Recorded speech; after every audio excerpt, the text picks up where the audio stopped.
میں جہاں اس وقت عمر عبداللہ اپنی پارٹی کے لیے اپنے پارٹی کے کینڈیڈیٹ کے لیے ایک عوامی ریلی سے خطاب کر رہے ہیں. کہیں گے کہ میاں الطاف صاحب گجر ہیں، اس سے کون انکار کر سکتا ہے؟ لیکن میاں الطاف صاحب نے 5 الیکشن جیتے ہیں لگاتار. صحیح ہے، 5 الیکشن. 90 سے پہلے انہوں نے اپنا پہلا الیکشن لڑا. اب ان کے علاقے میں کل ملا کے گجر ووٹر جو ہے وہ 30% ہے. 30%.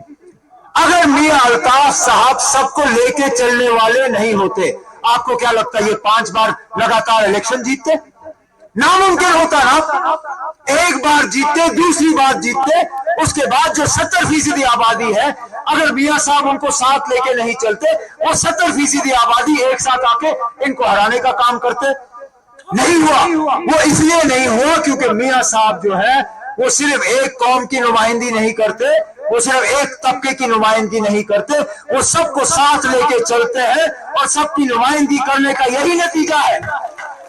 یہی نتیجہ ہے کہ آج ان کے خلاف کوئی ایک بات کرنے کے لیے جو ہے وہ تیار نہیں. اب چلیے، امیدوار اپنی جگہ. اب ہم تنظیم پہ آتے ہیں. پھر اب تنظیم کا جو ہے آپ کردار اگر دیکھنا چاہیں، تنظیم کے کردار کو آپ اس طرح مت دیکھیں کہ وہ اپنے دوستوں کے ساتھ کیا رویہ اپناتے ہیں. آپ تنظیم کو اس طرف سے دیکھیں کہ وہ اپنے مخالفوں کے ساتھ کس طرح کا رویہ اپناتے ہیں. اور اس میں آپ نیشنل کانفرنس کو دیکھیے.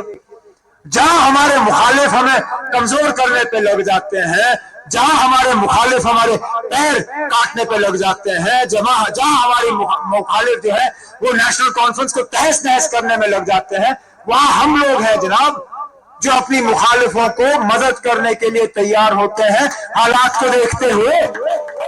کیا اس بات سے یہ پی ڈی پی والے جو آج ہماری مخالفت کر رہے ہیں، کیا وہ اس بات سے انکار کر سکتے ہیں کہ ایک بار نہیں 4 بار ہم نے ان کو مدد کی، 4 بار ہم نے ان کو دوستی کا ہاتھ بڑھایا؟